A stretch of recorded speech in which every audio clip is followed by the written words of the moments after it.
dan membaca Al-Quran walaupun tidak mengerti isinya, tidak memahami maknanya, tidak apa-apa. Tetap dapat setiap satu huruf 10 kebaikan. Jadi kalau jemaah sekalian membaca, tak faham sama sekali, hanya baca saja, tetap mendapatkan setiap satu huruf 10 kebaikan. Alif lam mim bukan satu huruf, alif satu huruf, lam satu huruf, mim satu huruf. Satu huruf satu kebaikan dilipatkan 10 kali lipat menjadi 10 kebaikan. Rugi kita diberikan kesempatan yang mulia seperti ini. Mana ada amal atau bacaan sebuah kitab atau apa saja kita hadis pun belum tentu dapat 10 kebaikan. Hanya Al-Quran satu huruf, bukan saat satu kali baca dapat 10 kali lipat. Dia menghitungkan berhurufnya, kita mendapatkan 10 kali lipat. Sayang sekali jemaah sekalian berhari-hari lewat tidak baca Al-Quran, sedangkan fasilitas dan kemudahan ada di tangan kita. Tak bisa baca Al-Quran karena alasannya masih buta huruf atau berbata-bata. Jangan khawatir, ada berita gembira di hadis yang diriwayatkan Imam Muslim. Rasulullah SAW bersabda, "Walladhi yaqra'ul Qur'ana wa yatata'ta'u fihi wa huwa 'alaihi syaq lahu ajran." Barang siapa yang membaca Al-Quran dan dia mendapatkan kesusahan sambil berbata-bata dalam bacaannya, apa dapatnya? Apakah dosa karena berbata-bata? Kesulitan dalam membaca, apakah itu dosa? Kata Rasulullah SAW, tidak, itu 2 pahala. Falahu ajran, 1 pahala karena dia mau membaca, 1 lagi karena kesusahan dan kesulitan yang dia hadapi saat membaca. Mohon maaf, tidak bisa baca sama sekali, alhamdulillah masih bisa simak, dengar. Sambil naik motor, sambil kita menjalani tugas di kantor, atau kita kemana saja pergi, alhamdulillah sekarang fasilitas mudah. Dengan HP kita bisa kita dengar murattal, sambil kita khatam 30 juz, walaupun tidak mengerti isinya, mendapatkan keberkahan. 1 ayat kalau kita jaga setiap habis salat fardu dan ketika mau tidur, sebagaimana bersabda Rasulullah SAW, "Man qara'a ayat al-kursi dubura kulli salatin laysa bainahu wa bainal jannati illa yamut." Barang siapa yang membaca ayat kursi setiap habis salat fardu, dijamin menjadi ahli surga. Cuba 1 ayat saja menjaminkan kita masuk surga. Kira-kira gimana 30 juz Al-Quran?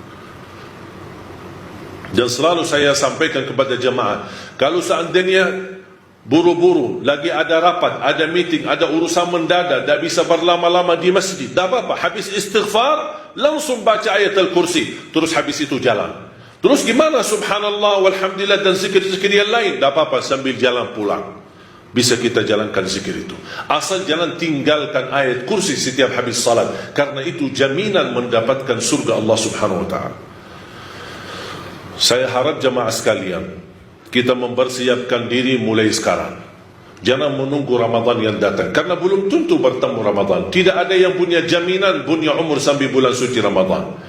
Makanya saya harap, kalau tidak bisa 1 juz dalam 1 hari, minimal mulai harimu baca Al-Quran, tutupi harimu dengan membaca Al-Quran.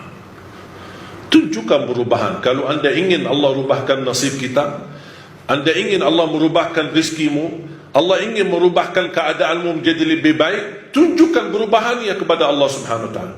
Tunjukkan perubahan yang luar biasa, akan dapat anugerah yang luar biasa. Tapi jangan kita menjadi hamba biasa-biasa saja, tapi minta sama Allah yang luar biasa. Itu tidak adil. Oleh karena itu jemaah sekalian, mari kita minimal mulai harimu baca Quran semampunya. 1 ayat, 2 ayat, 1 halaman, apa yang anda mampu tunjukkan. Begitu habis subuh, sebelum beraktivitas, sebelum jalan ke kantor atau kemana, kita baca Al-Quran. Begitu pulang, sudah mau tidur, siap-siap, sebelum tidur ambil air wudu dan baca Al-Quran. Habis itu tidur. Semoga di antara kita memulai hari kita baca Quran, tutupi hari kita baca Al-Quran, semoga di antaranya kita mendapatkan keberkahan oleh Allah Subhanahu wa ta'ala. Berkah terjamin. Saya belajar dari ibu saya, setiap hari tidak pernah lewat pasti khatam suratul Baqarah. Setiap hari. Karena Rasulullah SAW bersabda, "Alaikum bi suratil Baqarah, fa inna akhdaha barakah wa tarkuha hasrah wa la tastati'uha al-batalah." Ambil Ambillah suratul Baqarah, jagalah suratul Baqarah. Barang siapa yang membawa suratul Baqarah, sesungguhnya dia telah membawa keberkahan. Dan barang siapa yang meninggalkan suratul Baqarah, kata Rasulullah SAW, akan menyesal. Kira-kira mau mendapatkan keberkahan atau membawa penyesalan? Kalau kita merasa diri gagal menjadi ahlul Quran atau penghafal Al-Quran, mohon dengan sangat, jangan gagalkan anakmu menjadi penghafal Al-Quran. Saya kagumi dan terkejut ketika melihat anak-anak hafiz Indonesia, rata-rata dari orang tua yang awam, orang tua yang buta huruf, orang tua petani, orang tua yang tidak punya kemampuan. Bahkan ada orang tua yang tidak pernah belajar sama sekali Al-Quran, tapi begitu dia memperjuangkan, sampai ada seorang ibu berkata, sudah hentikan buta huruf lagi. Di masa kami cukup banyak orang buta huruf, kami tidak mau di generasi-generasi anak-anak kami masih ada yang buta huruf. Kalau anda gagal menjadi penghafal Al-Quran, mohon jangan gagalkan anakmu.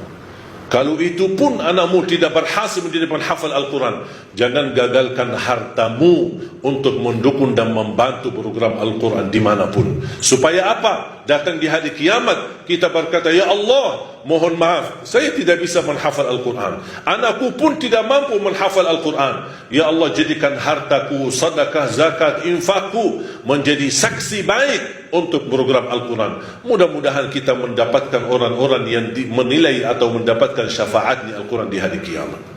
Barakallahu li wa lakum fil Qur'anil azim wa nafa'ni wa iyyakum bima fihi min al-ayati wa dhikril hakim. Aqulu qawli hadha wa astaghfirullah li wa lakum wa li sa'iril muslimin wal muslimat min kulli dhanbin wa khati'ah fastaghfiruhu innahu huwal ghafurur rahim.